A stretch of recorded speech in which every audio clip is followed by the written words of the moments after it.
নমস্কার, আমি মাতৃসাধক তন্ত্রজ্যোতিষী শাস্ত্রী শ্রী বাপন ভারতী।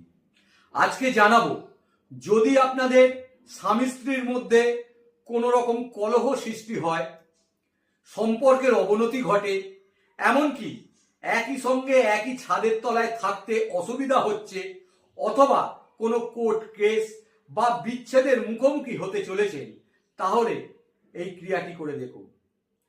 যে কোনো শুক্রবার দিন অল্প একটু সাদা দইয়ের সঙ্গে চিনি মিশ্রিত করে আপনার গৃহ দেবতার কাছে ভোগ নিবেদন করুন।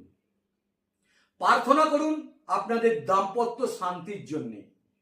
এরপরে কর্পূরের আরতি করুন, পূজা করুন। পূজা শেষে সেই চিনি মিশ্রিত দই আপনারা দুজনে ভাগ করে খেয়ে নেবেন, অন্য কাউকে কিন্তু দেবেন না, দুজনেই খাবেন। কয়েকবার এই ক্রিয়াটি করে আপনারা দেখুন কি মিরাকেল রেজাল্ট পাচ্ছেন। এমন রেজাল্ট হবে একে অপরকে চোখে হারাবেন। এটি একটি খুব দুর্দান্ত তান্ত্রিক ক্রিয়া, করে দেখুন, দারুণ ফল পাবেন। সকলে ভালো থাকুন। জয় মা তারা, জয় গুরু বামদেব।